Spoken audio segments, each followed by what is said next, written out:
The most argued about subject in the fitness industry, the one that influencers and coaches have based their entire careers and social media channels about, is not even close to the biggest problem that the fitness industry faces.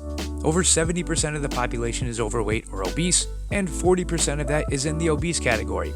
And honestly, I think both of those numbers might be higher than that. So personally, I don't really obsess about what angle is the best to do bicep curls at for maximum growth, or what the perfect, most science-based 12-week periodization program to add 10 pounds to a back squat is, or whether or not rest periods need to be exactly 2 minutes or exactly 30 minutes for maximum strength gains. Now, that's not to say I don't respect those things, because obviously proper exercise selection and following good progressions and things like that are important and have their benefits, and I do care about them when I think they're necessary. But the overwhelming majority of people don't need to be hyper-focused on those details, because barely enough people are working out to begin with.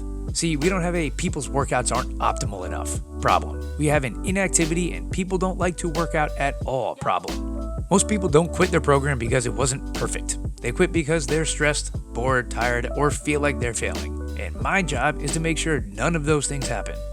That's why I train the way that I do and why I coach the way that I do. So when people see it and think, oh, that's not optimal, or you can't build muscle doing that, or why don't you just do regular lifting? Well, that's fine. They can say those things all day long, because that's not why I do what I do.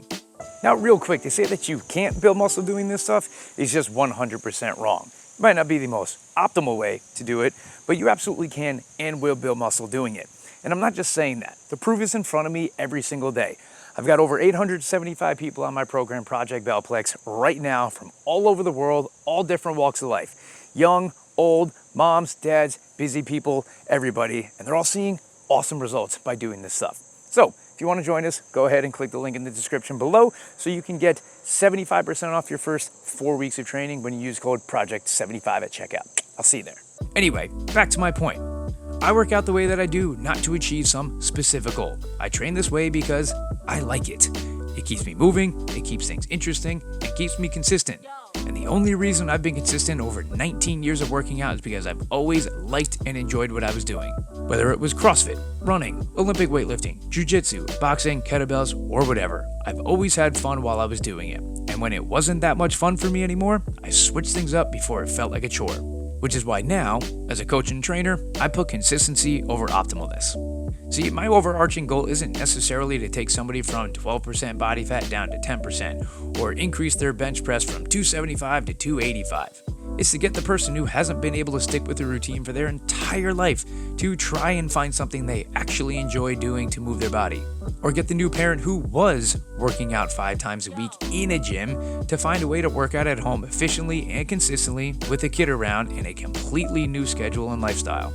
Or get someone who's starting to get bored of what they're currently doing for their workouts to be open to trying something different to keep the consistency going. To not get overly obsessed with quick results or a specific result, but instead to form a habit of consistently enjoying moving their body in some sort of way. Because the reality is, if you don't enjoy it, you won't stick with it. And when you do enjoy it, you'll often get those so-called optimal results without even chasing them. All right, so let's compare 2 scenarios. Scenario number 1, you get a perfectly custom-tailored program, 100% for you, your goals, your needs. It's perfectly periodized. It's got all the newest and latest science to it. But it's really boring, so you half-ass it and then quit it after 3 weeks. Now, scenario 2, you get a pretty good program. It's not custom-tailored, but it's fresh, it's fun, it gets you excited to train, and because of all of that, you hit it hard for a year. Now, which one of those scenarios do you think is going to get us better results? Exactly. Stop chasing perfect and start chasing enjoyment. See, my philosophy for most people doesn't revolve around how do we make workouts more optimal. It revolves around how do we create excitement and enjoyment in a routine so the person never stops being consistent. And how to take working out from something somebody feels they have to do to something they want to do. Because I've had clients go from dreading workouts to being mad when they had to take a rest day. And that's when you know you've cracked the code. So if you're someone who's been struggling with consistency or finding enjoyment in their fitness routine, or someone who hasn't been able to get started because they feel there is only one right way, just keep trying things. Everything. Yoga, running, kettlebells, CrossFit, bodybuilding, tennis, jiu-jitsu, all of it. I promise you there is something out there that you will love to do. You just have to find it. And if that means your training looks a little random or unstructured while you figure it out, then so be it. That's okay, because every time you try something new, you're getting one step closer to finding the thing you'll stick with for life.